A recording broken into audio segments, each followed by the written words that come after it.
अस्सलाम वालेकुम की खुबैब कियानी कहानी विद कियानी की नई किसके साथ हाजिर। और आज की कहानी कुछ यूँ है कि एक मरतबा एक 70 साल का बाबा और उसका 17 साल का पोता एक ही खेत में काम कर रहे होते हैं। वो कुदालें उठाकर खेत को खोद रहे होते हैं और फिर खोदने के बाद उस मिट्टी को नरम करते हैं ताकि अगली आने वाली फसल के लिए उसके अंदर बीज डाला जा सके। अब 17 साल का जो पोता होता है बाबा जी का, वो 17 साल का और जवान होने के बावजूद जो है बहुत ज़्यादा थकावट महसूस कर रहा होता है, बहुत ज़्यादा उलझन महसूस कर रहा होता है इस काम को करते हुए। जबकि दूसरी साइड पे जो बाबा जी थे वो बुजुर्ग होने के बावजूद और उनको सांस भी चढ़ा हुआ था, लेकिन उसके बावजूद जो है वो लगातार काम करते जा रहे थे।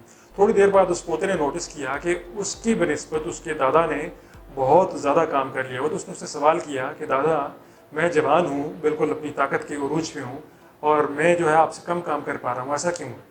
तो उसके दादा ने उसे कहा कि यार ऐसा इसलिए है क्योंकि आप काम के बारे में सोच रहे हो कि ये कितना मुश्किल काम है और मैं काम को कर रहा हूँ।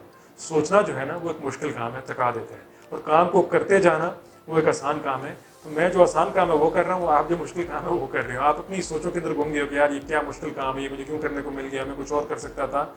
एक फोर्क के बाद जब एक को दाल मारते हो तो उसके बाद आप सोचना शुरू कर देते हो कि यार ये क्या कितना मुश्किल काम है, कितनी गर्मी है, और इस तरीके से आप सोचते हो तो वो आपका टाइम ज़ाया करता है। मैं ये नहीं सोच रहा हूँ, मैं एक कुदाल के बाद अगली कुदाल जो है उसको मार रहा हूँ और वहाँ से मिट्टी निकाल के उसको नरम कर रहा हूँ। तो इस वजह से हमारा ये डिस्टेंस है।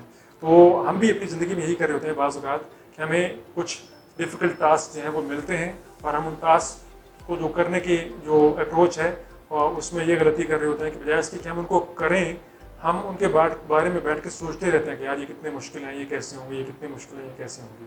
मेरा ख्याल है कि अगर हमें ज़िंदगी में जब कभी मुश्किल टास्क मिले, हमें पोते के बजाय दादा के माइंडसेट के साथ जाना चाहिए कि what is our next step. अगली कुदाल क्या है, वो कुदाल मार के उसको नरम करके साइड पे कर देना चाहिए और उसके बाद अगली कुदाल पर चले जाना चाहिए, बजाय इसके कि हम ये सोचते रहे कि यार ये कितना मुश्किल है, ये मुझे क्यों मिल गया, ये कैसे मिल गया। क्योंकि इस सारे को सोचने से हमारा जहन जो है वो मल्टीप्लाई करता रहे थॉट्स को और एक जगह पर जाकर वो काम हमें नामुमकिन लगना शुरू हो जाता है। आई होप कि आज की कहानी आपको पसंद आई होगी। हमारे चैनल को जरूर सब्सक्राइब कीजिएगा। मज़ीद कहानियाँ सुनने के लिए अपना बहुत ख्याल रखिए।